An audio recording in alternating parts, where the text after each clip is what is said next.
calm down, okay? Just listen. Every Saturday, our youth group has to go to this morning prayer, which is at like 5 a.m. Completely ridiculous in the first place. Afterwards, our youth pastor would always tell these stories that none of us would listen to because we were all tired. And I would always try to stay awake, but it was really hard. And you know those moments when you fall asleep but you act like you totally didn't? Like when someone tells you to wake up, you go, "Another face! Huh? What? What? No, I wasn't sleeping. I was praying to God because I love Him." And the youth pastor would always say, "Well, okay, just stay awake." And I would always say, yeah, I was awake the whole time. I was just praying, and that's why my eyes were closed. Because I was, praying. Anyways, his stories would always have a moral in them. A meaning. A lesson. Whatever you want to call it. And once he told us a story about a restaurant he used to own. Now let me remind you that Joe, our youth pastor here, is big. Not that kind of big, I mean big. Right now, he's married and has 3 kids. But back when he was in his late 20s, his early 30s, his prime years, his big old days, he was a bulky, short-tempered, stereotypical douchebag. And Joe told us a story about this robber that constantly broke into his restaurant. And every time he would poop in the restaurant before he ran away. And no, I don't mean like mess up the place. I mean literally poop. Cow pie, cow plot, crap, droppings, feces, fertilizer, manure, guano, ordure, whatever you want to call it. He would literally poop in the restaurant before he left. That was his trademark. And I know what you're thinking. Ew, why is a robber pooping in his restaurant? Well, according to Joe, if a robber poops in a victim's house, he's absolutely confident that he won't get caught. And like I said before, Joe had a short temper. So after about the 4th pooping incident, he was determined to catch this guy.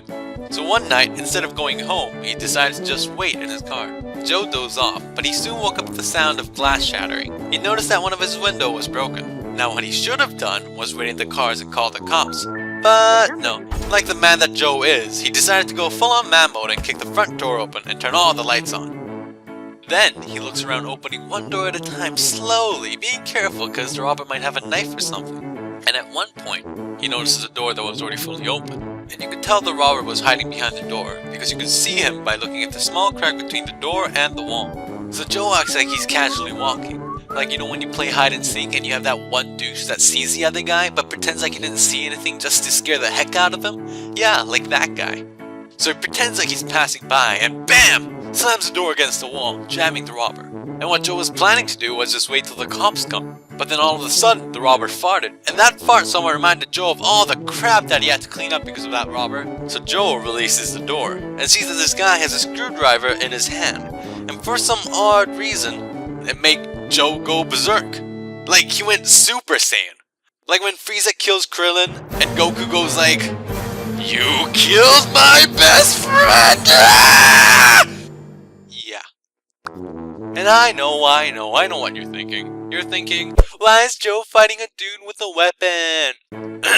wait, I can do better. Why is Joe fighting a dude with a weapon? But you have to realize that Joe is extremely strong. Even today when he slaps me in the back to say hi in a friendly manner, it feels like this. So Joe just started wailing on this guy, and after beating him for a solid 5 minutes, he stood up and smelled something weird.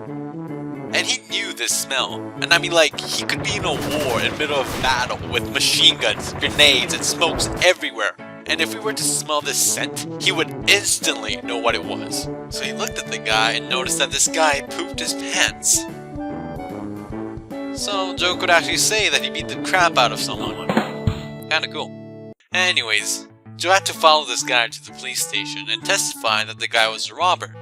So he had to stand next to the robber that pooped his pants for like 2 hours. It was apparently the day Joe stopped being violent or something like that.